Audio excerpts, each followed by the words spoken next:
Due to the impact of the worldwide COVID-19 quarantines, domestic violence is on the rise in many areas, and some victims are now unable to escape or avoid their abusers.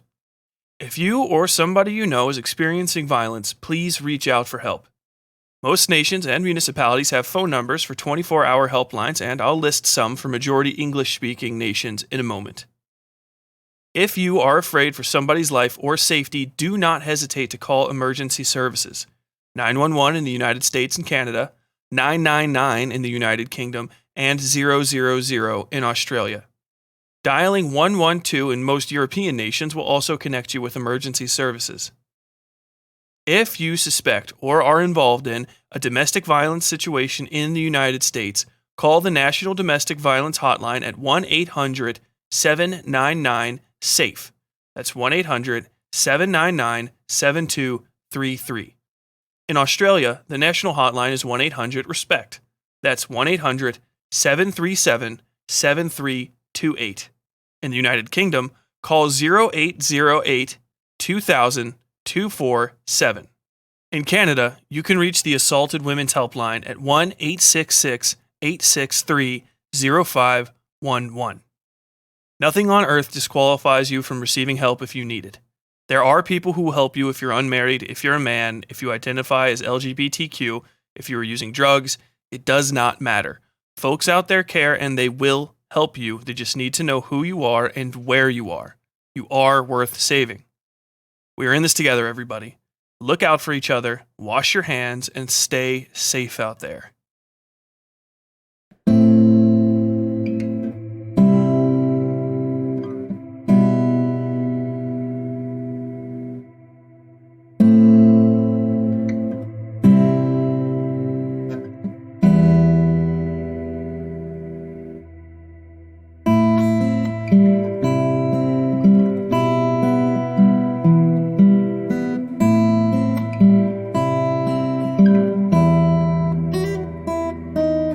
Work. Love it or hate it, most everybody can't get through this life without doing it. And when you're born working class, there's no doubt the work is going to be hard. Sometimes, in fact, you don't just feel like you're working, but like you're being preyed upon by forces much larger than yourself. Massive, nebulous parasites that suck away the minutes of your life and leave you with very little after all is said and done. Hello. My name is Tyler Bell, and I'm the host of the Westside Fairytales and the writer and narrator of the story you're about to hear. This month's tale concerns the handful of men working for a small moving company in Portland. They're tasked with emptying the contents of a massive house west of the city, the ancient woodland mansion of a recently deceased woman. But as they dig deeper into the house over the coming months, they find more than just cobwebs linger in the halls. But we'll get to all that in a moment. First, we have this month's recommendations. This month's literature recommendation is the 1989 novel Remains of the Day by Kazuo Ishiguro. Set in post-World War II Great Britain, Remains is narrated in the first person by Stevens, an aging butler of a formerly grand estate. The plot revolves around a road trip he takes at the urging of his new employer, a wealthy American named Faraday. On his trip, Stephen reminisces about his lifelong employment as a butler, most spent in the service of the disgraced, Nazi-sympathizing Lord Darlington, a failed potential romance between himself and a former housekeeper at the Darlington estate, and his own place in a United Kingdom moving rapidly away from the society he was raised in. Remains is an excellent novel that touches on themes of class and dignity, wealth and duty, and the value of the days which a man spends in service to others. If you like works such as Ian McEwan's Atonement or especially Downton Abbey, then this book will certainly check the boxes for you. It's not especially thrilling, but it is exceptionally well written and wonderfully comfy. Definitely worth checking out. This month's random horror recommendation is the 2001 psychological horror film Session 9, directed by Brad Anderson. The film follows an asbestos removal crew as they attempt to fulfill an incredibly grueling job, removing all the asbestos in a defunct insane asylum in just a week. Filmed at the real-life Danvers State Mental Hospital in Danvers, Massachusetts, the film is worth watching sheerly for the atmosphere. Most every prop you see in the movie and basically all the set dressing It's just stuff left over in the hospital. This oppressive atmosphere is on display in the movie as well, as the men slowly grow more haggard from the intense schedule and sanity starts to slip. They start seeing stuff and hearing stuff, and one of them even starts listening to the recorded therapy sessions of a former patient, moving ever closer to the titular Session 9. Session 9 is a great lost classic, in my opinion. One of the movies that I just sort of stumbled on while watching Netflix around 6 years ago. At the time it was released, it was lost in the teen thriller and slasher revival of the early 2000s, and I think a lot of people just didn't get it. I consider it a blue-collar version of The Shining. From the incredible atmosphere provided by the setting to an almost dreamlike pace of the shooting and editing, it's for sure one of those what the fuck did I just watch type movies that you'll either love or hate. It's always streaming somewhere, so check it out when you get a second. Now, without further ado, today's story. The Move.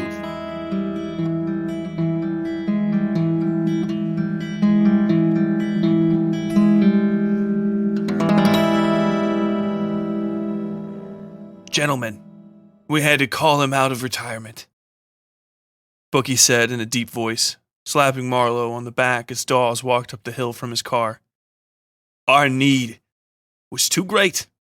This great American nation couldn't be left to suffer without him. Our hero, our guiding light, Dawes Freely. Bookie slid off the back of the truck bed and made a loud, screeching noise and pretended he was playing guitar. In a terrible approximation of a hair metal vocalist, he sang, Dawes Freely, the only man to answer our call this morning. Jesus. Fucking Christ, Bookie, Marlowe said, fishing through a Marlboro Red soft pack. He eventually just shook it out on the worn and gouged floorboards of the moving truck, along with a scattering of loose tobacco. He blew the latter out onto the dusty, cobbled brick lot of the massive driveway. Do you ever, I mean really, ever, shut the fuck up, man? He said all this with a laugh, producing a book of matches and flicking one aflame with his thumbnail. It was probably the only reason he even carried matches in the first place. The man exuded a sort of practiced cool that was oddly common amongst blue-collar workers up here in Portland, as though working at a moving company was a stop on the way somewhere else. Marlowe was lithe and athletically built, with dark skin and a movie star's rumbling voice. He seemed like a good fit for almost anything other than pushing old mattresses and flea-riddled wardrobes up into the guts of an old box truck. Bookie wasn't much different, though his looks were nothing to brag about. The light orange Miracle 75 Moving t-shirt he wore fit tightly over a chest that had stayed birdy even after 5 years as a grunt in this line of work. He had an unruly mop of dirty blonde hair that somehow looked perpetually filthy, as though he just ran a hand of Vaseline into it. It stuck out at random angles and fell down around the old 50s-style Coke bottle glasses he'd worn since high school and refused to replace.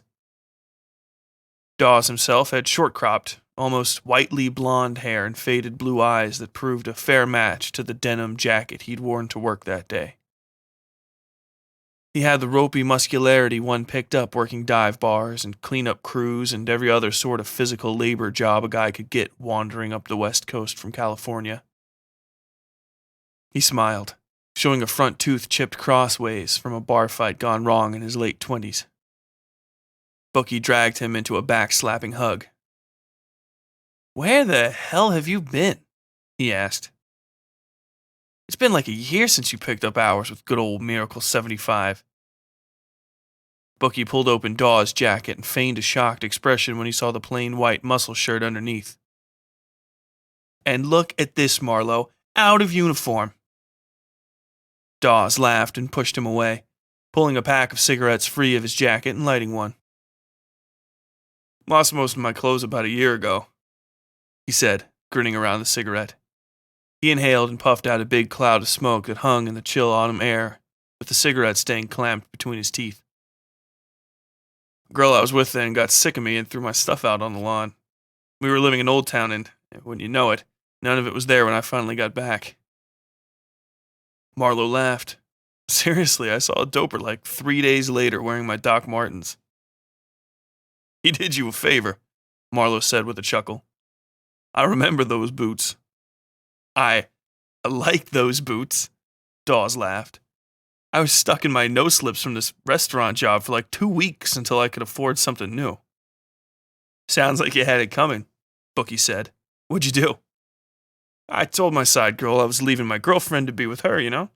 Just couldn't live without her, Dawes said. Turns out I'd forgotten which one I was talking to and basically confessed to my girl I was running out on her. All three of the men laughed and Bookie shook his head. You're full of shit, Dawes, he said, but that's why I like you. I aim to please.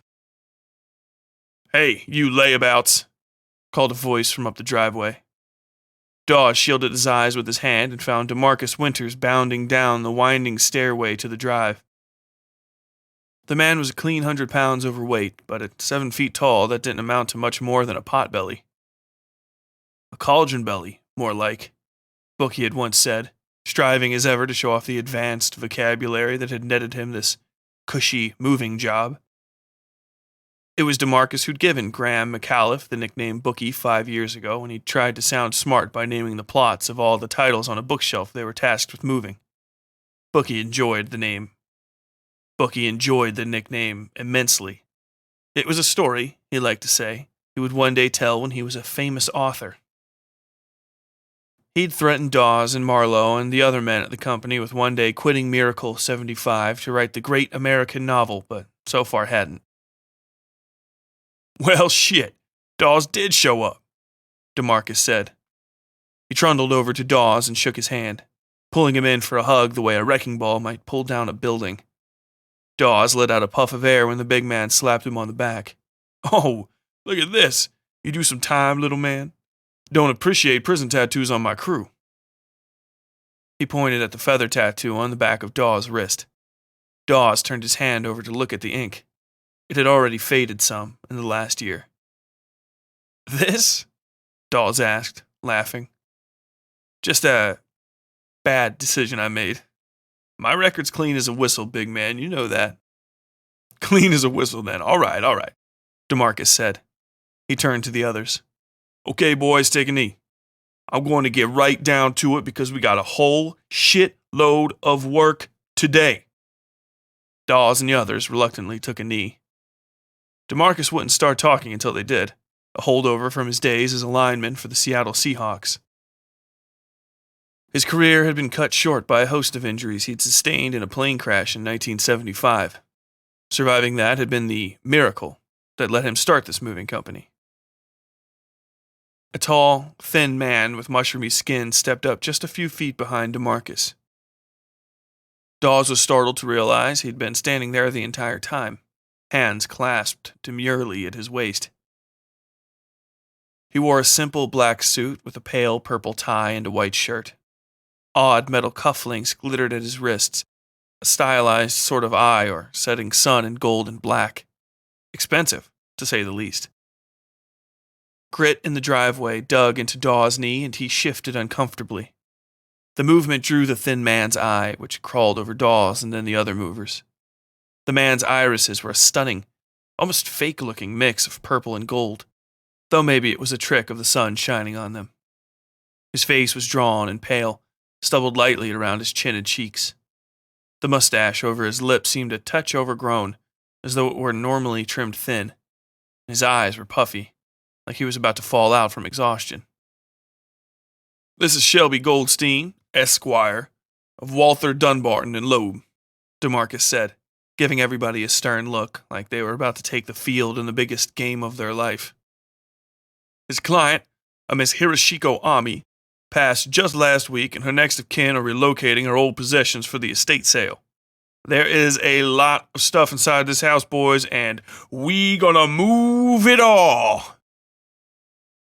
DeMarcus couldn't help but sneak the company's slogan into any conversation it might even half fit inside. Now, Mr. Goldstein has labeled Miss Ami's possessions. Mrs. Hiroshiko, Goldstein interrupted. The man's voice was cloying and silky, the soft voice of suggestions and deals made behind closed doors. DeMarcus gave him a confused look, Not so much that he didn't understand why he'd been interrupted, rather that he could be interrupted. Goldstein explained anyway. Mrs. Hiroshiko is a dual citizen of Japan and the United States, and spent her life in America doing her best to live up to the proud heritage of her ancestors. As such, her name is given surname first. He paused and looked over the movers, favoring them with a thin smile.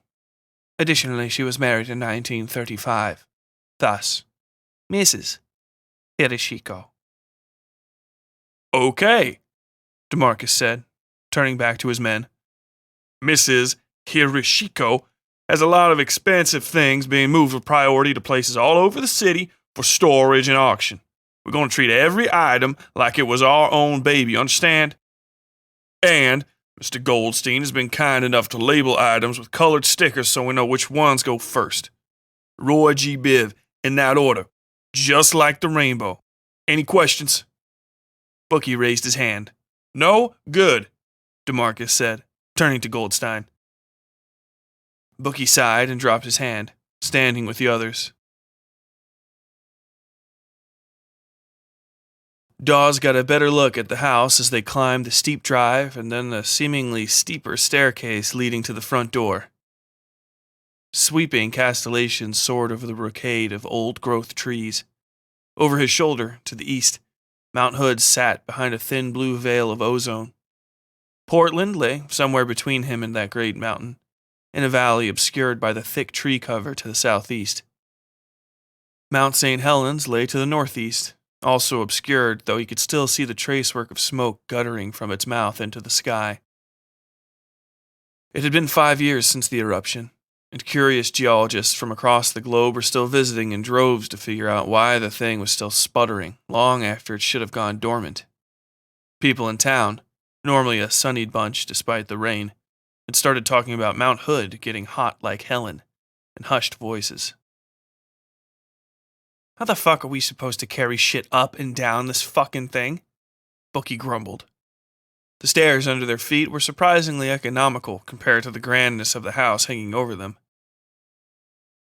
They were simple, molded concrete, and not very wide, snaking uphill at nearly 45 degrees. A black-painted steel pipe handrail ran most of the length of the stairs, disappearing in places where time had rusted away the brackets holding it in place. Beside the stairs grew a forest of shin-high weeds and uncut grass. He couldn't see any bugs dancing amongst those blades, but he could hear them singing all around. The steady buzzsaw humming of deep summer, despite it being November. It's temporary, DeMarcus said. This is just a, fact-finding tour for y'all, so you can see what needs going where before we start. Hideo, who got here early, unlike you layabouts, is already inside organizing stuff. There's a lot of stuff in there. Dawes felt the hitch when DeMarcus kept himself from saying shit and chuckled. It's hard to get to the garage where we'll be backing up into to take the rest of the loads. So we're going to take some of the larger items down this here staircase. Marlowe sighed and Bookie cursed under his breath. Dawes looked down the landing behind them. A few two-man carries down that slope would be most of the day's effort expended. The thought vanished from his mind when he saw the house. Holy shit, Marlowe said. How the fuck they get this all the way up here? The front of the building soared into the sky. It made Dawes feel small and unimportant, the way national monuments sometimes did. This place had power, a purpose. It was built by important people for important reasons, and he was just an ant that had to crawl up through the cracks. He couldn't quite place the style. It screamed old European in his mind, though what part of Europe he couldn't decide. A colonnaded portico led into the entrance closest to them, away from which sprawled stonework cut in mad spirals and fractal patterns that somehow formed themselves into the square facade of a Tudor castle. But around and over that flew buttresses and an assortment of different towers, tubes and drums and bulbous Russian minarets. They seemed colored a multitude of browns, grays, and whites, but on closer inspection, Dawes saw the entire building seemed to be made out of the exact same brown stone. The appearance of different colors was caused by a trick of the patterns carved into the surface. "This thing is fucking full to the brim, boys," DeMarcus said in a low voice as Goldstein stepped away from them to unlock the door. "I'm not going to say what we're getting paid to do this, but it's a daily rate, and it's high. And between you boys and me, it's going to take us months to empty this place. Maybe a year." "Are pay getting upped on that?" Marlowe asked. "Yes, sir," DeMarcus said. His and everybody else's eyes wandered the face of the mansion, the castle, before them. Dawes particularly looked from window to window. All of them were flat, singular panels of glass save for a massive rose window of purple and red that glowed like an eye in the center of the building. He expected it would hang over the main hall. "Probably looks amazing when the sun's rising," he thought. Something caught his eye, a touch of movement in a high window that tickled a primal part of his mind. Eyes, it said, and face. But when he focused on that spot, there was nothing more than the watery glitter of the warped old glass in the noonday sun. The wind, which never stopped this high in the mountains, picked up and blew leaves and shreds of grass and sticks across the wide marble patio. Some of this debris caught in the errant fronds of weeds growing between the slabs. Bookie cleared his throat and spoke. "Lo, did the gates of heaven rise before me," he quoted in a purposefully eerie voice. "And I saw the mad black scrawl upon their faces, and I heard in their squealing hinges the voices of the betrayed, and I felt on their bars the chill of ages, and I saw in the great expanse beyond a nothing beyond nothing, the empty promise, the last lie of God." Marlowe slapped him in the back of the head. "Quoting fucking common leads?" he snapped. "Creepy motherfucker. How many times your mama dropped you?" Bookie laughed. "So many," he said, running a hand through his crazy hair. "And come on, look at this place. How could you not quote common leads?" He waved a hand at the building, then snapped a finger and turned to Marlowe. "And how do you know common leads?" "Please," Marlowe said. "You can't watch a horror movie these days without somebody quoting that weak shit and raising the dead or bringing back Charles Manson's ghost. It's always those same 5 fucking lines, too. Gates of heaven, my ass." Dawes hadn't appreciated the recitation much either, but he didn't say so. "Welcome to the Hiroshiko residence, gentlemen," Goldstein said, pushing the massive double doors open wide and then gesturing for them to step inside. "This place is fucking haunted," Bookie said, looking up at the ceiling. Between the rose window and the dozens of recessed skylights, the place was fairly well lit. The impression Dawes got was that they'd just walked inside a thicker part of the woods around the property. Wind blowing from the depths of the house brought a musty, almost hot-smelling odor into the hall. It died and rose over and over. It made Dawes feel like he was in the mouth of some huge thing, feeling it breathe. "You believe in ghosts, Mr. McAuliffe," Goldstein said, turning and raising an appraising eye at the movers. Dawes thought again of having stepped into the woods, as Goldstein stepped closer to them, the patchwork shadows left by the skylights dancing up and over his face. His eyes glittered and dulled, an almost calming sort of strobe, like a mouse might see in the face of a snake. "No," Bookie said, still looking around the ceiling, "but I like ghost stories. I bet this place has a few." He snapped out of his reverie and looked at Goldstein. "Hey, how do you know my name?" "I told him," DeMarcus said. The movers looked at their boss and he shrugged. "Had to run a background check on the firm, isn't that what you said?" "Yes," Goldstein replied. "There are valuables here of extreme worth. We can't entrust just anybody with this job." He gave Dawes a long look. "You, though, I believe you're Mr. Freely?" Goldstein touched his fingertips together, his hands resting in a V below his belt. Yeah, Dawes said, facing the man and crossing his arms. Mr. Winters added you at the last minute, Goldstein said, giving DeMarcus a glance. You don't mind us snooping around in your past. He smiled in a way the situation didn't call for. Dawes looked at his own feet and then smiled, raising his eyes back to the glittering black orbs in the twilight. Go for it, he said. I'd be interested to see what you find. He cleared his throat and looked around the massive, empty hall. If anything. Yes, Goldstein said. Anyway, if you'll follow me, there's little time to waste. What followed was a tour of the first floor of the north wing. Dawes had never been inside a home like this in his life. Any building, really. The hall leading through the heart of the wing was tiled in ornate black and white checks. The walls along the hall and in much of the rooms were paneled mahogany, all carved in the same style as the facade of the house. Dawes found his fingers tracing the odd curves more than once. The pattern beneath his fingertips felt almost like code. The hallways grew more cluttered the further they got from the main hall. Stacks of boxes, old crates even, were piled up near to the ceiling in places. Amongst all of these were odd bits of furniture, ornate bookshelves, spinning globes with the names of continents and countries all in Arabic script, couches stacked on top of other couches, and all draped with yellowed drop cloth. Cobwebs grew thick in the spaces between everything.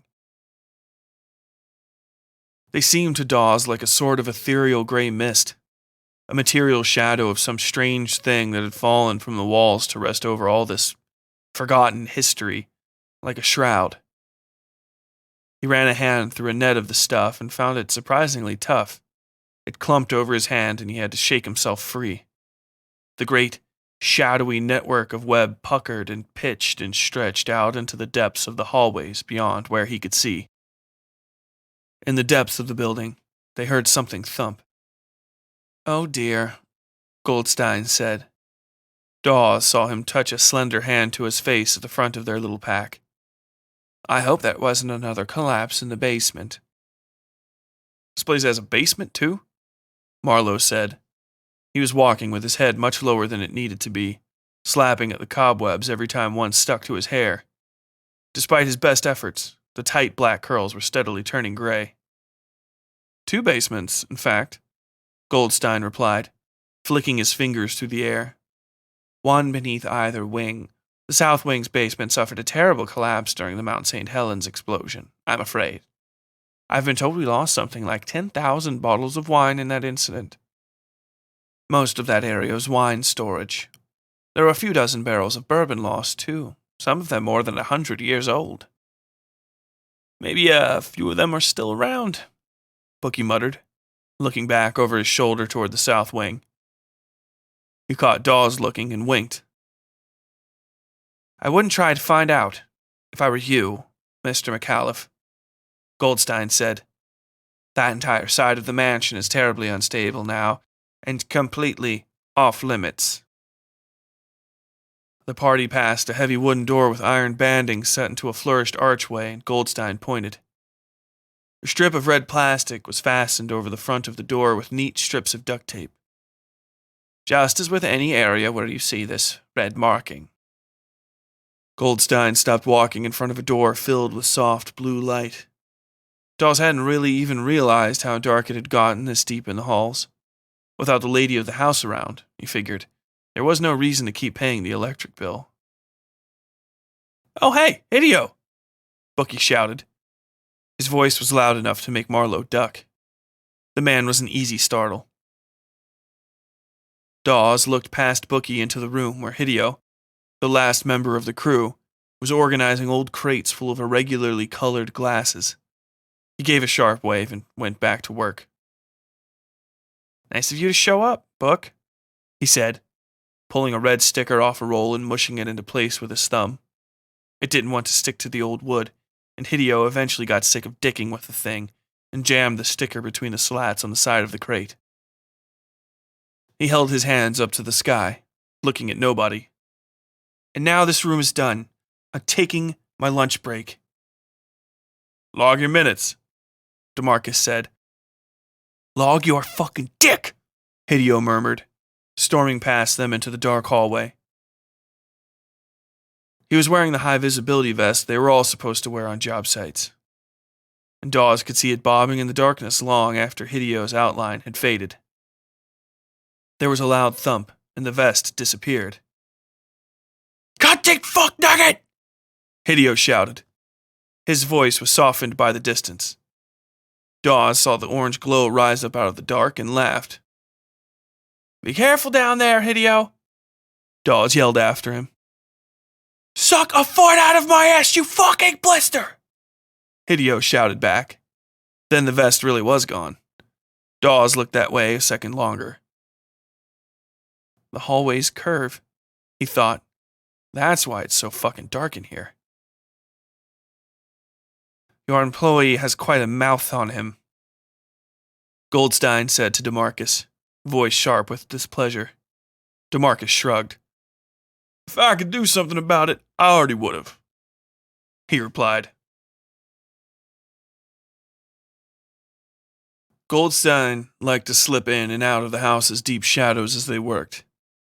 He gave long, irritating lectures about being careful and constant, stern reminders of how fragile and expensive and important every last bauble was to the estate. Dawes had heard the same shit a million times as a mover, though in his experience it was only rich cunts that ever stretched the speeches out that long.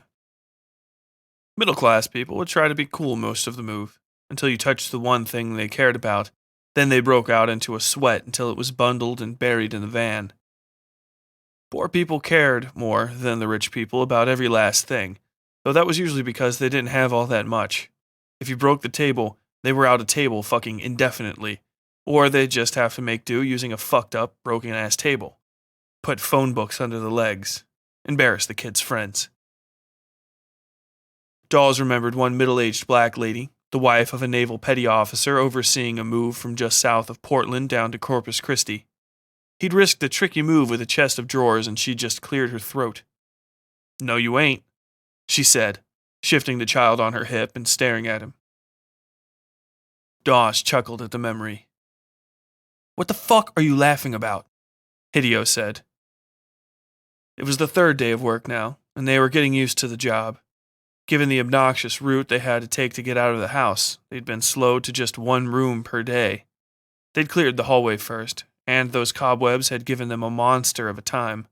So had Goldstein, slipping in and out of sight to point and worry over every last thing. But eventually they'd cleared the hall. It had taken something like 3 truckloads to finish it, the rough equivalent of an entire single-family home.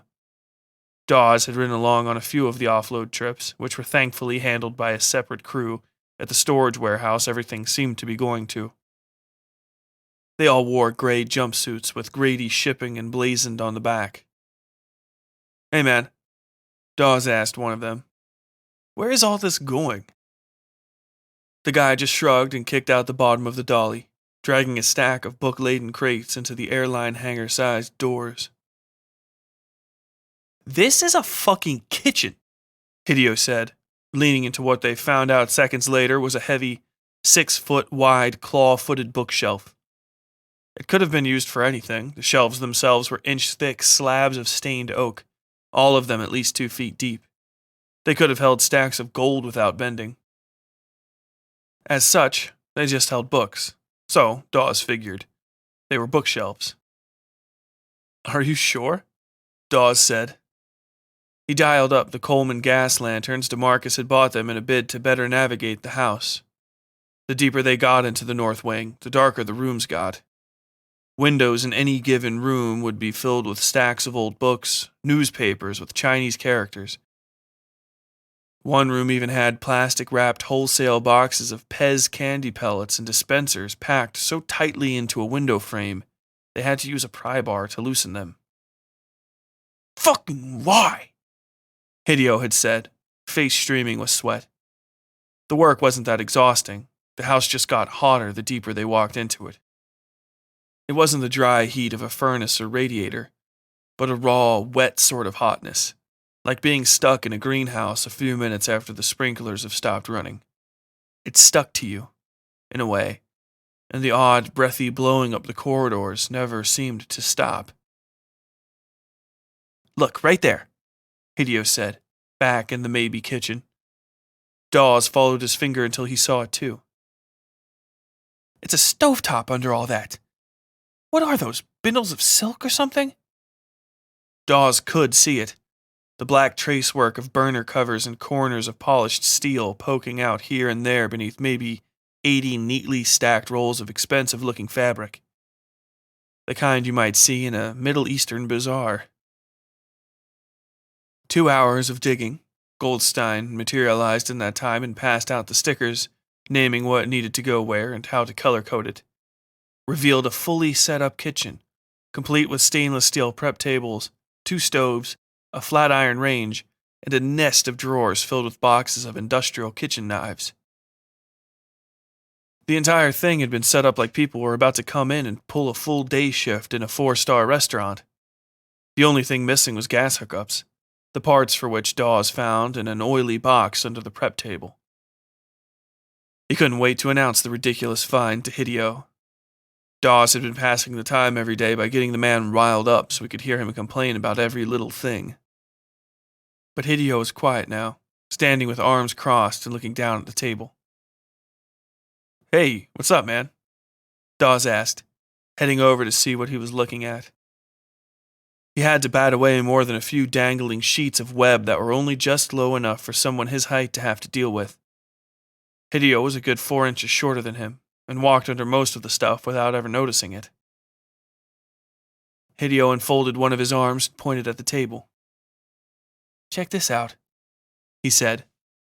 There was a sticker on the corner of the table, one of the kind they'd been putting on everything.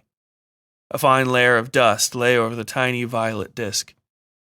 Dawes realized the sticker was old, ancient even. Even back here in the dark, the color had faded some, and the corners were starting to peel up of their own accord. He put a finger on it and pushed.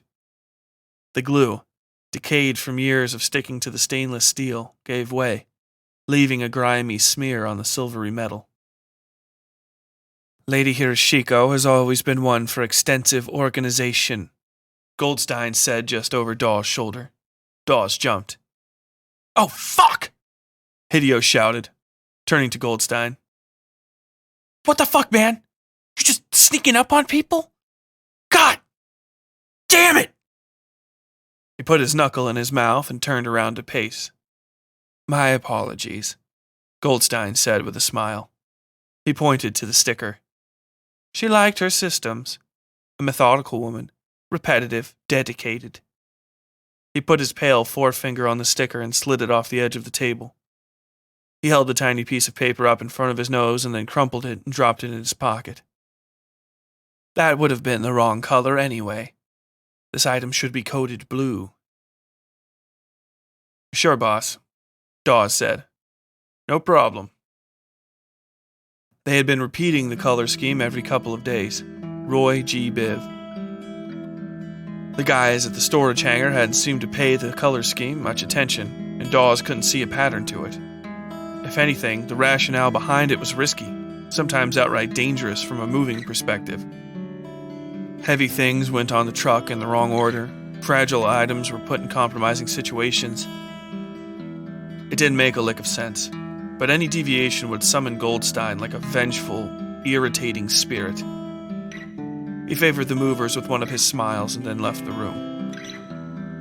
Dawes watched him fade into the darkness in the hall, watching for the exact moment he disappeared.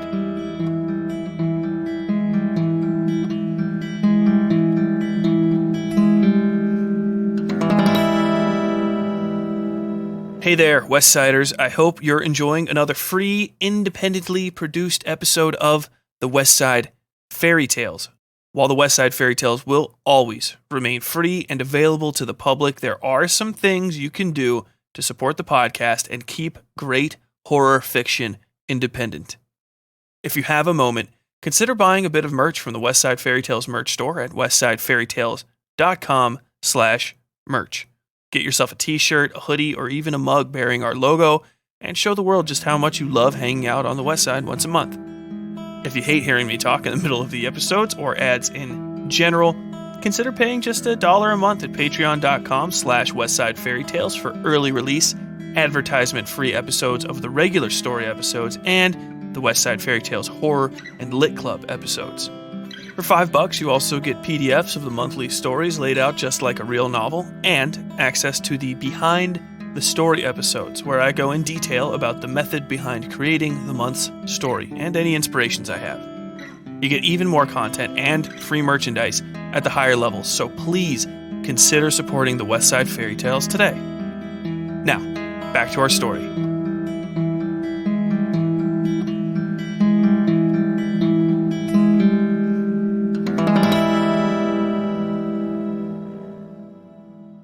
They cleared the first floor. No matter how much furniture they removed, however, the cobwebs never seemed to abet. If anything, they accumulated more freely, sometimes collapsing into makeshift screens in the hallway. They broke apart with the first touch, but they'd cling to Dawes for hours, sometimes until he finally scrubbed them away in the shower after work. They worked on the second floor now, which had all the problems of the first floor, compounded by a broad spiral staircase that led from level to level. The pro to this was that the staircase, located behind the massive iron-belted wooden door in the hall, was near the smoking lounge where they'd found the makeshift kitchen. That room, for whatever reason, bordered the house's garage. Garage really wasn't the correct word either. Carriage house is what came to mind when Dawes stepped inside the place. It was packed as full as the rest of the house. There was even a dry-rotted saddle buried beneath a stack of newspapers from West Virginia, of all places. The Charleston Independent Star. Some of them were absurdly old and simply read, "The Charleston Independent," across the masthead. Once cleared, they'd backed the old Miracle 75 box truck right up to the massive double doors. Those swung open on fat-barreled black hinges coated in a thick, gray-black grease.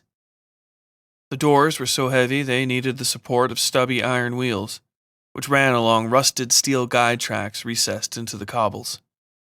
The doors were wide and high enough to accommodate the back of the truck, which made loading a breeze compared to the winding staircase in front of the house. The only bad thing about this new arrangement was the staircase inside the house they now had to contend with. It wasn't steep or cramped, but the stairs themselves were trapezoidal, thinning as they got close to the pin of the screw-shaped staircase.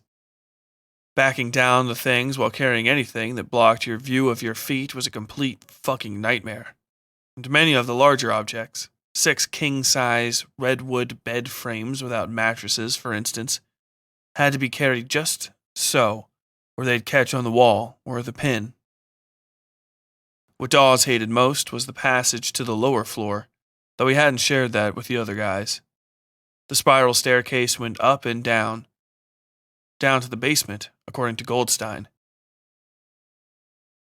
The breathy heat in the place seemed to come from down there, and the sticky, sweaty feeling was at its worst near that descending staircase.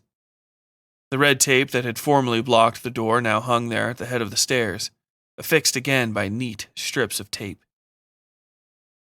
"This place is creepy as hell," Marlowe said, shifting his footing to get a better grip on the iron table they were carrying. The thing was only 3 feet tall and weighed at least 150 pounds. It was ugly, blocky, and made totally out of metal. It looked like something that would get dropped on a cartoon cat's head. Marlowe set it on the steps and sat down himself, wiping his forehead. "I gotta tell you something, man," he said. His face was calm, but his eyes were worried. Puffy bags lay underneath them. "I think I'm going to take my payout early on this one and go." "Yeah?" "Yeah," Marlowe said. He shook his head. "This stuff is weird. That fucking Goldstein is weird." Dawes looked up the staircase, sure the guy would appear behind Marlowe like a boogeyman. He noticed Marlowe doing the same, only downstairs. "I've been having dreams, man, like every night. I'm stuck in this place, and I don't have a lantern. It's hot. There's a woman just ahead of me in the dark light, so I can only barely see her." He swallowed. Dawes said nothing. The moment felt crisp, somehow breakable. "I feel like I'm running after that, only I'm just standing there, looking at her," he continued. "But I'm also running at the same time. I've got to focus on that, on running, or I'll just be in the hallway, and she's getting closer in the hallway, and while I'm running..." He shook his head. "Man, I'm sorry for telling you all this." "Nah, get it off your chest, dude," Dawes said. The breathy wind blew around them. Marlowe chuckled, an uncomfortable noise, and nodded without looking at Dawes. "Well," he said, tapping his thumb on his blue jeans. "Well, I run until I get to these fucking stairs, and there's this purplish light bobbing away down the steps ahead of me. I figure it's somebody. Anybody. At least it isn't dark where the light is." He paused on a thought, clearly wanting to say more but deciding against it. "Anyway," he said, "I'm not the kind of guy that has dreams like that. Especially not every goddamn night. It's probably just nerves or something. I don't know. I'm getting old. Anyway, I'm going to talk to DeMarcus when we finish moving this thing." They finished lugging the uncomfortable hunk of iron out to the truck, and Dawes rode up the lift with it alone. Marlowe gave him a half smile and waved, then walked back inside the house. He seemed relieved, excited, almost. DeMarcus caught up with Dawes later, while he was helping Bookie maneuver an old baby crib with moving steel sides down the stairs. The retention pegs on the heavy sidings kept loosing themselves as the men walked, dropping the metal crossbars and nearly snapping all their fingers off at the second knuckle. "Hey," DeMarcus said, "you seen Marlowe? I told him to stick around to the end of the day at least. It's a fucking 2-mile walk down this mountain, and I'm his ride." "He give you notice?" Dawes asked. DeMarcus nodded, looking sad. "Marlowe quit, huh?" Bucky said. It wasn't surprise so much as the question of a possibility, almost like Bucky was saying, "Maybe I could too." "Yeah," DeMarcus said. "Said this place gave him the creeps and he wanted to be gone." He looked at the walls with their mad, interlacing scroll work. "Can't really say I blame him. But damn, he left me in a lurch." Boogie and Dawes said nothing. A moment passed and DeMarcus wandered back up the stairs to see whatever Hideo was doing. Boogie and Dawes got the thing downstairs and into the hallway, where they set it down to let their hands rest. Boogie rested on the side of the crib, looking down at the stained, striped mattress attached to the bed springs by cloth tie-ups. He saw something in that thin, pitiful sleeping pad that made him shake and bow his head. Dawes turned back to the stairs and his breath caught in his chest. There was really nothing wrong. It was just that the tape holding the red band blocking the basement stairs had come loose. The strip of thin red plastic was fluttering over the stairs, tangled in a wad of errant, fallen cobwebs. Dawes picked the strip up and pressed the tape against the wall hard, holding it there a while before stepping back and making sure it stayed in place. He made an effort not to look down into the shadows of the winding basement staircase, and succeeded, to a degree. Dawes had his own dream that night. Portland, the valley around it, and all the mountains beyond were bare and dead. He was standing naked on the concrete dais in front of the house, watching Mount Hood erupt. The exploding caldera had ripped the mountain in two. The very air was on fire. Poisonous. A black thing pushed its hand out of the molten flames. The uppermost tip of its misshapen head, larger even than the mountain, crowned, knocking loose slabs of stone larger than city blocks. Dawes caught a glimpse of a single, great, purple eyeball. Then the thing cracked open its mouth and sunk back inside the mountain. All the land heaved and shuddered and buckled and fell into that maw. Fell into a nothing more absolute than the word of God. Dawes snapped awake. The feather tattoo on the back of his wrist itched terribly, worse even than it had in the first few weeks after he'd gotten it. He'd scratched the skin around it raw. Somebody was talking to him. "Dude, seriously," Bookie said, kicking the bottom of his foot again. "We thought you'd quit. How long have you been sleeping here?" Dawes yawned and looked around. This room was filled with a vapory light that fell through the tall, ornate windows filling its oblong western wall. It was a hidden sort of third floor they'd been made to clear out. A lonely room with almost nothing in it. The windows, 5 of them, were all emblazoned with fractal scrollwork that occasionally formed into shapes. But in the center of each window was a symbol on its own, cordoned off from the scrollwork by a meridian of untouched blue glass. There was a hand-shaped symbol on the leftmost window. A hand of sticks, he thought. The words came to him like they'd been spoken into his head. The same happened with the other symbols. The next window over, second from the middle on the left, bore a crescent moon and stars. A starred crescent, the voice in his mind said. At the far right, a stylized sort of eye or setting sun. He remembered it from Goldstein's metal cufflinks. A blind horizon, he thought. To the left of that, the least complex symbol, a circle with 3 bisecting lines at each third. Of all of them, it seemed the most like the patterned scrollwork. A lined circle, he thought. The centermost window, larger than the others so that its borders touched the floor and ceiling, held the most uniform symbol, a black disc separated by 3 lines running through its center. The top and bottom lines curved upward and downward slightly at the ends, respectively. A divided sun, he thought. "Dude, what the fuck?" Bookie said. His eyes were bagged out, too, and almost purple from exhaustion. "Are you stoned?"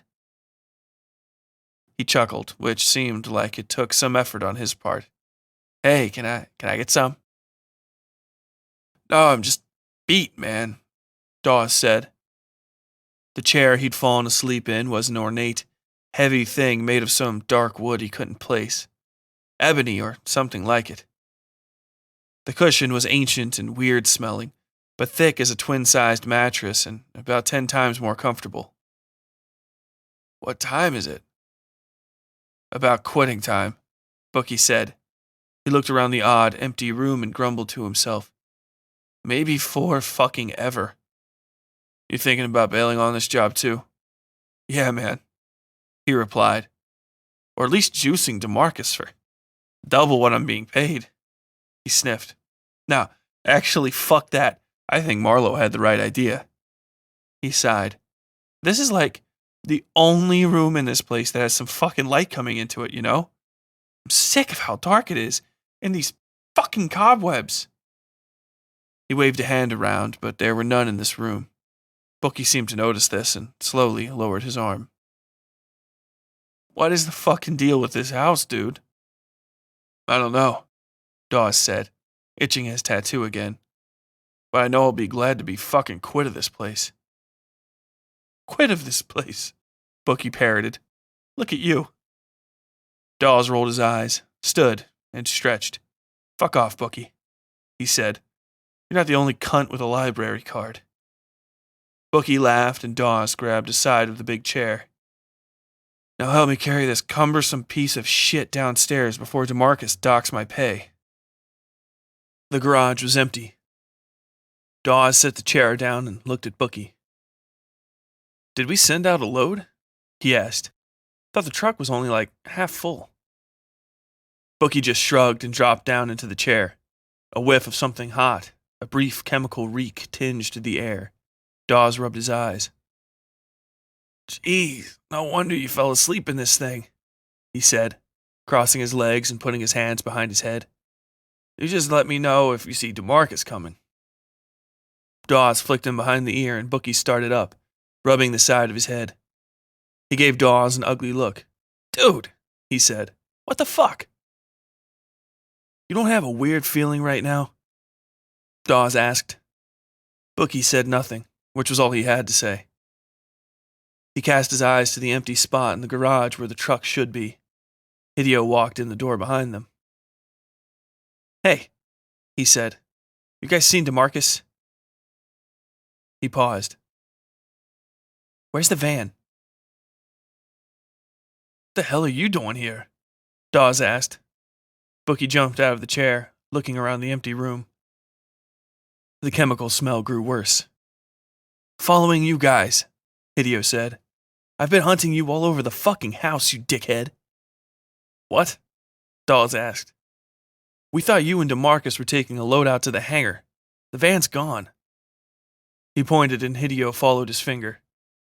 And what do you mean, following us around? We've been hauling this heavy fucking chair down from upstairs at like a foot per second.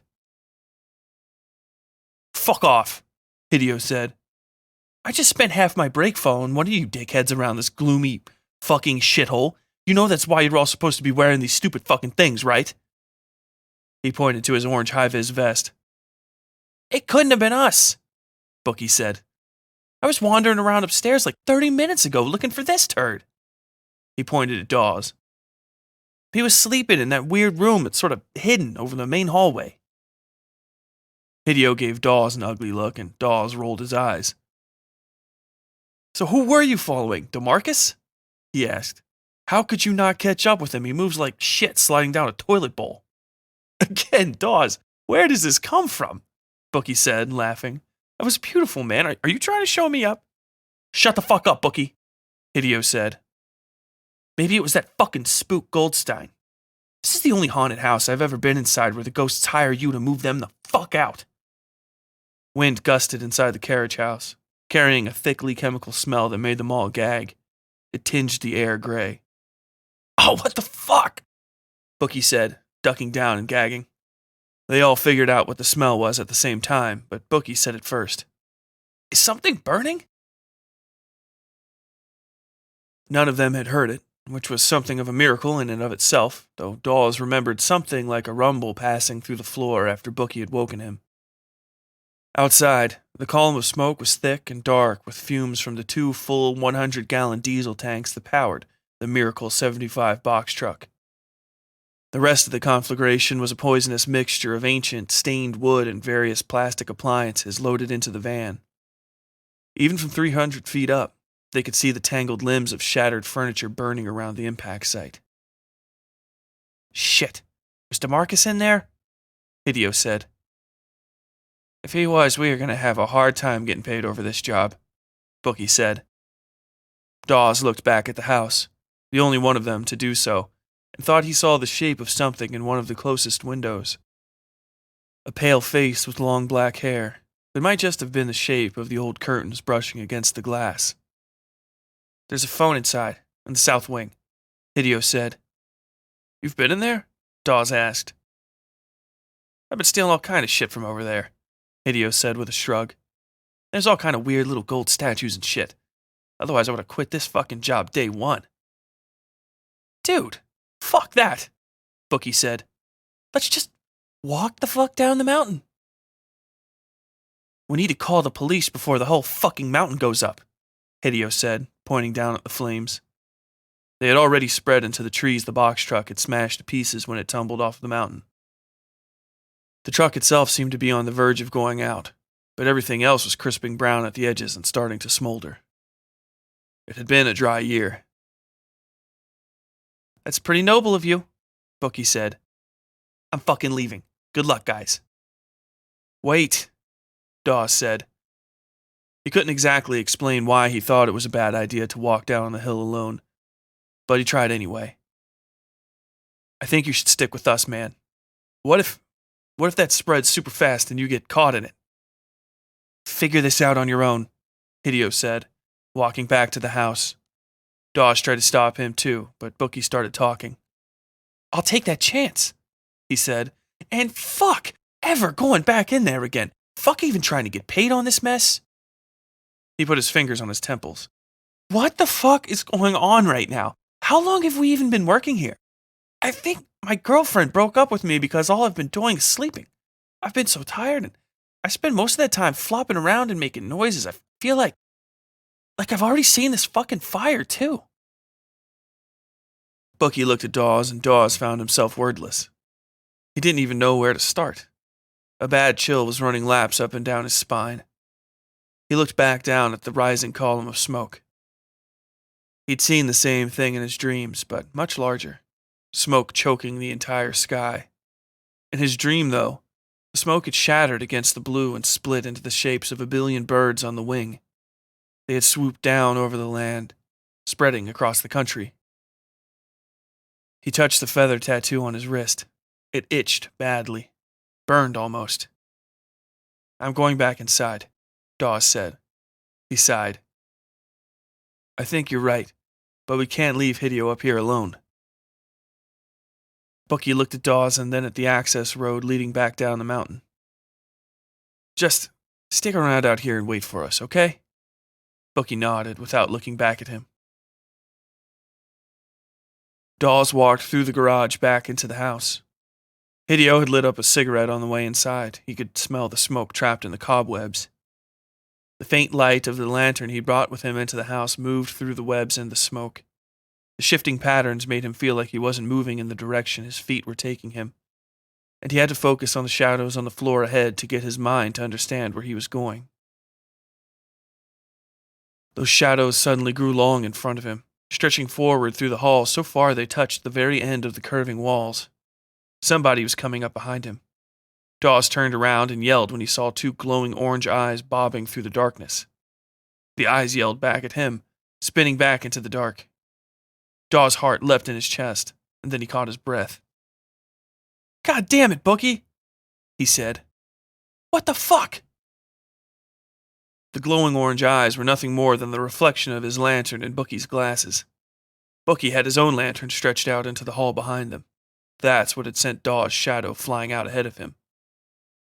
Jesus, what's back there? Bucky asked. Nothing, you idiot, Dawes said. You just scared the shit out of me. Bucky stiffened and turned back around. Sorry, he said. It was too quiet out there. Too weird. He smiled, even though his heart didn't seem all the way into it. Figured I'd come in here with you, after all. Dawes opened his mouth to say something when they heard a loud thump down the hallway. The cobwebs around them shuddered and seemed all at once to pull in one direction. Dawes and Bucky both followed the odd motion with their eyes to the end of the hallway, where they saw Hideo's orange high-vis vest in the darkness. The cherry of a lit cigarette glowed on the floor. Even at this distance, Dawes could make out the smoke curling upward. Hideo, Dawes called. Hey man, what's up? The vest moved away, slipping quietly past the curve in the hallway. Fuck, Bucky agreed. Hey, Hideo! They moved toward the lit cigarette laying on the ground. Cigarette like that on these nice floors, he called after Hideo. It'll probably leave a stain, burning against the wood. The smoke amongst the cobwebs seemed thicker than anything such a little cigarette could produce. One of the hot breaths billowed up from the basement and everything shifted. The smoke over their heads had thickened to a mist. Still, they could see the cigarette glowing through the fuzz. Dawes picked it up and dropped it just as fast. Fuck, he said. What? Bucky asked. His voice was shaking, at the edge of panic. Dawes pointed at the thing and Bucky saw. Oh, fuck. Yeah, Dawes said, now keeping his eyes strictly down the hallway. Almost all of the cigarette butt was soggy with blood. Some had gotten on Dawes' fingers and he had hurriedly wiped them on his work jacket. Hideo, you okay, man?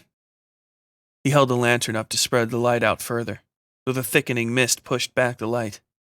More blood glittered on the ground in front of them, a smattering of thick dots the size of quarters. Two of them had been smeared into foot-long streaks by something. Dawes swallowed. What the fuck? Bookie said. You look behind us, Dawes said. He heard Bookie turn around and saw the shift of shadow as the other lanterns spun with him. What do you think's back there? Bookie asked. Nothing, Dawes said. Nothing's back there. Just make sure it stays that way, yeah? Bookie mumbled an affirmative and they started walking. Bookie keeping ever in contact with Dawes, reaching back to touch his hip, his elbow, anything to keep himself from falling behind. The blood disappeared further down the hall, and for a moment Dawes held out hope that Hideo might be okay. He knew that wasn't even remotely possible when he found the puddles further down. Blood covered the wooden floor from wall to wall over a stretch of about 3 feet. Further out, the stuff had splattered into errant constellations, splashes caused by a heavy pour from the source, Dawes knew. Don't fall, he said to Bookie, not bothering to clarify. A second later, he heard Bookie's feet splashing through the gore, and the man himself cursing softly under his breath. The mist had grown so thick it felt almost like the building was on fire. He could only see 15 feet or so in front of his face. Hideo's orange high-vis vest bloomed in the haze ahead in an almost radioactive-looking corona. Hideo, Dawes said. He could see the man's arms and legs now, hanging straight down by his sides. His head hung down over his chest like a moping child. The sound of something dripping came from that direction. The orange glow of the vest slipped away into the mist, and Dawes heard something else, an almost inaudible clicking noise, and a brushing sound, like a hand running over rough fabric. Dawes stepped closer. The orange vest pulled rapidly away and Dawes picked up his pace. Hideo floated into the dark without moving. His legs remained still and straight as he moved deeper into the hall. Dawes took off in a run, and still the vest remained out of reach. Bookie yelled, and Dawes heard his feet pounding on the floor behind him. There was a brief moment, as they reached the end of the hallway, where Dawes thought he saw Hideo look back at them. What he knew happened, what he could say he definitely saw, was Hideo spinning rapidly in the square opening of the hallway. His arms fluttered out to his sides, and then he vanished. Most of all, Hideo's body remained steeped in shadow, but Dawes' lantern lit upon his face, and in that brief second he saw something that made him stop in his tracks. He couldn't be sure, of course, it was too quick. There wasn't enough light. But still, the image of that brief slice of time remained burned against the back of his eyes, like the afterimage of a lightning strike. Hideo's face had been slashed into tatters, that was clear, but there was something else about it. He should have been able to see the man's eyes, but there were only black hollows where those would have been. The flesh, the bone even, around the sockets was scored inches deep. And his mouth. It had hung far too low, the cheeks gouged away to show the faintest glimmers of white bone where the jaw muscles had been sliced through. It looked almost like a slack-jawed grin. Hideo!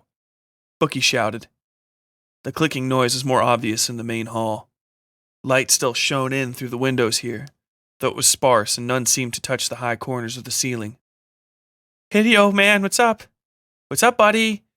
You in here? You okay? Bookie stepped past Dawes and swung his lantern in wide circles. The glow seemed to fill the mist, rather than be stopped by it. Dawes looked up and saw the faint glow of orange swooping back and forth down from the ceiling. He slapped Bookie and pointed. Bookie shut up without saying another word, transfixed as Dawes by what they were seeing. The vest floated down until Dawes reached out and it landed softly on his hand. Other than a spray of blood across the back, and a long, thin cut amongst that mess, the vest was perfectly fine. Dawes looked up at the ceiling and felt something drip down onto his face. He didn't have to see it to know it would be red. Jesus fuck! Bookie shouted, turning and running for the front door. Dawes ran after him and grabbed his collar just in time, wrenching him back so hard he heard the man's teeth chatter. Bookie nearly lost his footing just as something broad and dark skittered through the falling curtains of cobweb over the front doors. Dawes saw a series of misshapen legs silhouetted against the glow from outside, and then nothing. There was a moment of brilliance before Bookie's lantern shattered against the wall. Dawes didn't even realize he'd thrown it at first. The lantern soared through the room like a displaced star, an orb of golden light marking its passage through the mist until it burst over the stones in a sudden, sputtering eruption of flame. Some seal broke in the natural gas canister on the bottom of the lantern and ignited, belching light and curling tongues of smokeless fire across the wall. The explosion seared another image into Dawes' eyes. He was only dimly aware that he was running now, Bookie close behind him again, of a long-haired woman holding onto the wall. Her eyes were black and wide, bearing the confused and heartless expression of a predator. Her mouth limp and soft and full at the bottom of her face. But there was something else, a distortion beside her left eye, in the shadows beyond where the fire had reached. Something he could not see. They ran headlong into the south wing of the mansion. This hallway curved as well, hooking to the left as they ran, obscuring their vision with mists and cobwebs. Dawes could hear Bookie shouting something about not leaving him behind, and questions about where they were going. He could barely hear him over the sound of his own heart, and the soundless noise of panic filling his, that sort of senseless roar that comes along with fear. The mind pulling in every ounce of information from the air and trying to make sense of it. All the while, his tattoo burned.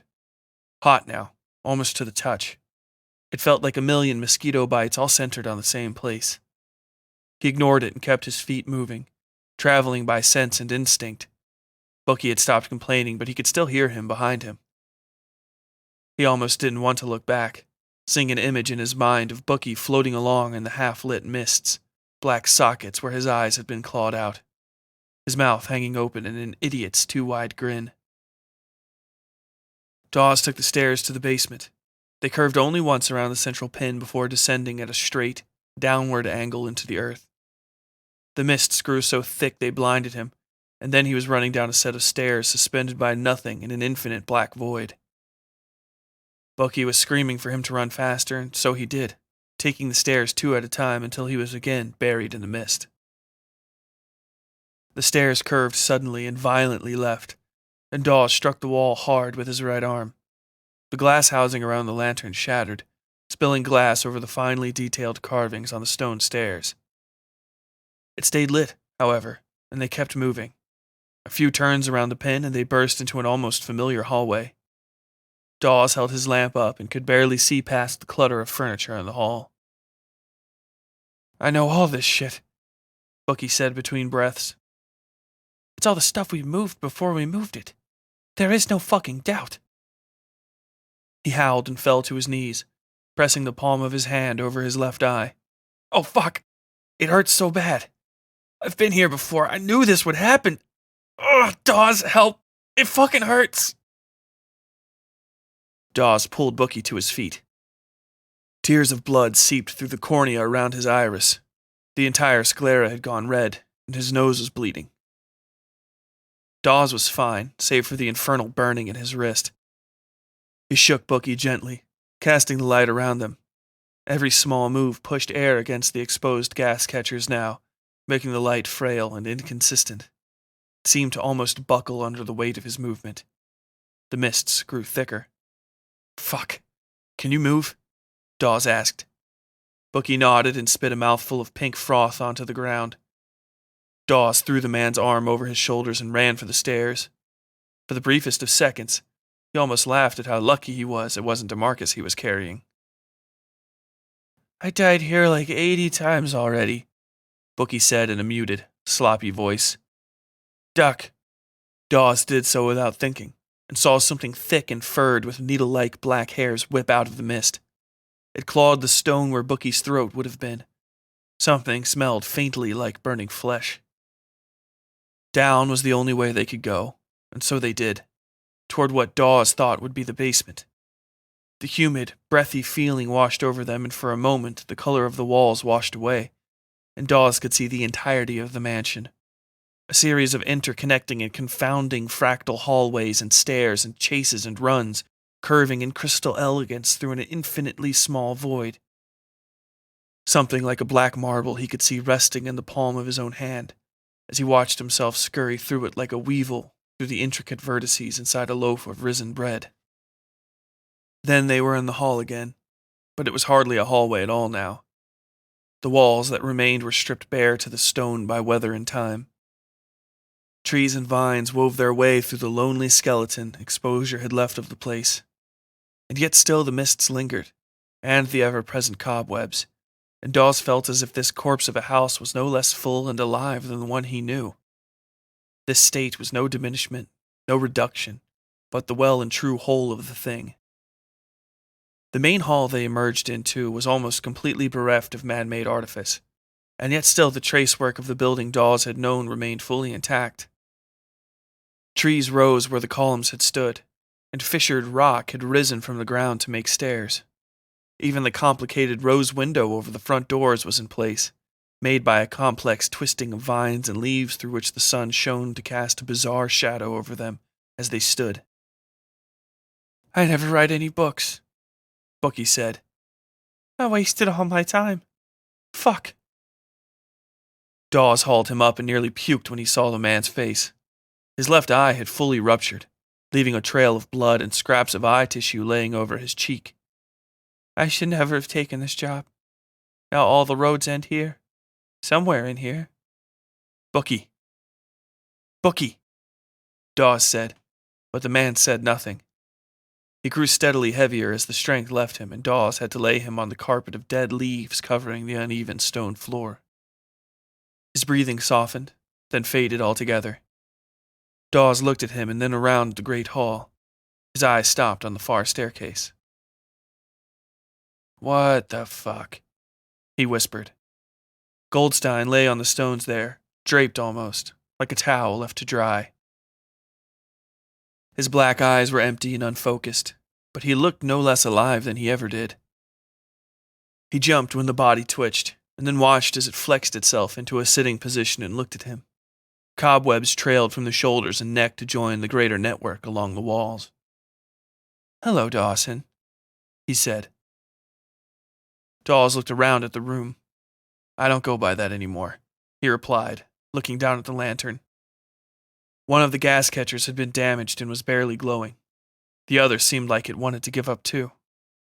A single shard of glass remained in the housing, which Dawes pulled free. He had to hold it at a weird angle to keep from cutting his hand. "What are you going to do with that?" Goldstein asked, an amused smile cutting across his face. "It's not much, if you're planning to fight for your life." "I know," Dawes said. "But I've had less before." He stepped onto Goldstein's chest, which didn't move an inch under his foot. It seemed, in fact, that he was stepping on little more than clothing in some sort of rudimentary skeleton. A wooden cage somebody had draped cloth over. "We looked into you," Goldstein said as Dawes gathered up a handful of webbing. This was wider, thicker, and coarser than the stuff dangling from the ceilings. He started cutting into it. "You fell in with the Corsicans after they broke that door in the Nevada desert, correct? They didn't give you much of a choice whether to join after that, did they?" One of the cords snapped and Goldstein's head fell slack against the stones. He kept talking all the same. "How about that?" Dawes said, watching the severed web shrivel. "And no, they didn't." He kept at the cords, but Goldstein didn't seem to mind. "Why don't you jump in with us?" Goldstein asked. "The conscription of Walther and Dunbarton would be glad to have you. Even Blackwell might make you an offer. You could do very well with a mentorship like that." "Pass," Dawes said, almost through the last fibers. Goldstein's mouth and face had stopped moving now, but the voice still boiled up from somewhere in his chest. "Your loss," he said. Then something hit Dawes like a ton of bricks, tossing him against the wall. The lantern housing split and a gout of flame spit from its new throat onto the old trees beside the landing. The bark caught easily. The thing standing over Dawes, poised to strike, reared back and covered its face. It skittered back on a mismatched set of 6 legs and he finally got a good look at it. To Dawes it looked like a 4-legged spider had tried to force itself into an undersized woman's suit and split the fabric in several places. The woman, a naked East Asian lady, gazed at Dawes with hungry, stupid eyes. Her mouth hung slightly open, in an almost pout, but split hideously at the left corner where the spider's wriggling mouthparts emerged. A single black fang protruded from her cheekbone. "Tora Tora, you fucking bitch," Dawes said, barely able to speak. The thing had easily broken a couple of his ribs with that first hit. He could taste blood in his mouth as well. The woman part of the thing had eyes only for him, but the spider's face kept nervously turning the shared neck to the fire, quickly spreading into the cobwebs. She had been incredibly beautiful once, that was apparent even now. Her face was rounded and pale, looking almost carved from soft white stone. What remained of her body was still eye-catching too, though the limbs on her right side were jutted out at nightmarishly painful angles to accommodate the spider thing. She charged, closing the distance in a second, urging her other half around the fire, and barreling fangs first into Dawes. He took the hit readily, jamming the shard of glass into the human half's neck so hard it shattered, cutting him badly as well. The other hand he buried in the spider's mouth on instinct, fully expecting it to be snatched off at the elbow with one nasty bite. Instead, it burst into fire. Neon green flame burst from the spider's shared gullet, washing up Dawes' arm and singeing the flesh of his shoulder. The woman's side frantically struggled with the glass in her throat. A blackish ichor bubbled out of her mouth, and her normally stupid eyes were now turned in worry. The entire body of the thing reared back, dragging Dawes down the stairs at an angle so quickly he heard several loud pops in the bones in his arm. The pain from the fire was so intense, he barely noticed. A second later, an ocean of endorphins washed over him, pushing his consciousness all the way back to the rear of his brain. He was only dimly aware of the electrical green flame burning his right arm to cinders. Instead, he noticed the ghosts of dozens, hundreds of copies of the same scene rolling across the floor toward the front door. At every space in the room were more of the same spider lady, all of them dragging him across the floor, all of them trailing columns of smoke and green fire. In some, Goldstein was hitching and jerking after him, or trying to pull the flaming arm out of the spider. In a few, Dawes could see he was plainly dead. His head gone, or his torso, all that remained of him. In others, he wasn't there at all, only the stump of his blackening arm jutting out of the thing's mouth. That was the scene he saw a second later, when his arm snapped off just above the elbow. The sound it gave when it finally broke was something akin to crumbling, and flecks of ash fell to the ground and over Dawes, lighting on his face and chest. As he watched, all the hundreds and millions and thousands and dozens of copies of the creature coalesced into a single space, overlapping and then becoming one. It burst through the front door and finally collapsed, green fire erupting through the soft spots of its body until all of it was engulfed in flame. Dawes lay on the floor, watching the ceiling shimmer in and out of focus with the reality he was inside of at the moment. Sometimes there was no ceiling. Sometimes there was. Sometimes half-invisible feet stepped through his face as people in strange, animalistic masks stepped in time to music he couldn't hear. The ground began shaking in every reality he could see, and then hitched once underneath him with such force he went momentarily airborne. Then there was only one ceiling over his head. Then there was only the one ceiling over his head. Pain slipped back into his mind, and he screamed, rolling onto his side and clutching the stump of his arm to his chest. Squeezing it didn't make it feel any better, and the remnants felt almost too hot to touch. Gentle, firm hands pushed him down against the floor. He felt a pressure in his chest, just below his collarbone, and a syrupy sort of sweetness flooded his body. A face came into view, a woman he'd become well acquainted with in the years since they'd found him scumming up and down the West Coast after Nevada. "Hi, Abella," he said. "Hello, Dawson," she said in her light Mexican accent. "Your arm's gone." He nodded slowly, not bothering to look. "You need another one?" He almost said yes, thinking she was talking about his missing limb. Then she held a second morphine ampoule so he could see, and he shook his head. "I have enough bad habits," he said. She shrugged and nodded, and then she and a man he'd never met before helped him to his feet. A dozen men and women surged past them, all wearing fairly nondescript work clothes and carrying submachine guns. They spread out into the house, flashlights flashing over the intricate scrollwork in the halls. Dawes stopped walking and leaned into Abella. "Tell them to stay off the stairs," he said. She nodded to the other man holding up Dawes, and he darted off to relay the order. "That's the transition point. I have no idea how it works, though. Everything happened so fast." "It's fine," Abella said. "You did your best." "The other guys," he whispered, shaking his head. "It was bad." "I know," Abella said. "Just breathe. You did more than we could have ever asked of you. You can rest now." She led him outside to a rock where he could sit and watch the others as they took control of the property. In the distance, on the other side of Portland, smoke and fire rained down the side of Mount Rainier. Some of the faster flows had already reached the city, and he could see a few of the buildings slipping sideways on their foundations and sinking into the conflagration. "Nothing you can do about that," Abella said. She had brought back a medical kit bag and opened it beside him. She treated and bandaged the stump as they spoke.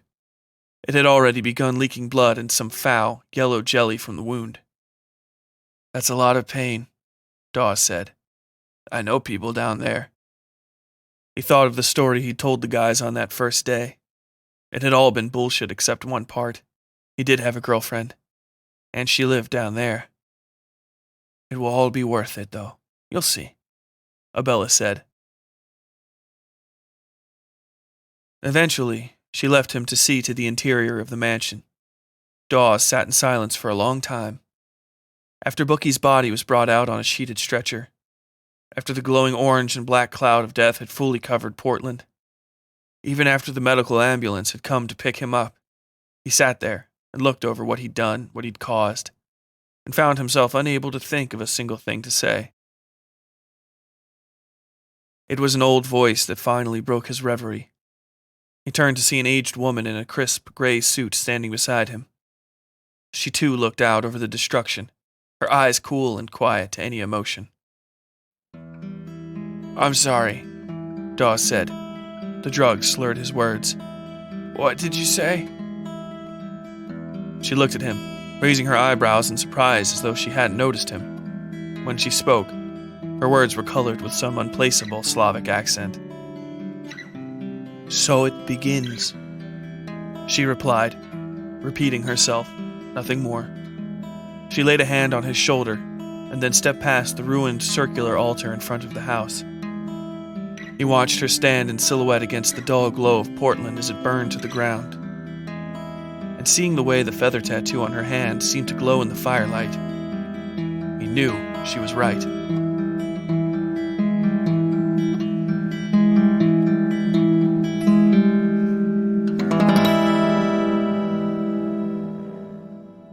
Well, folks, that was The Move.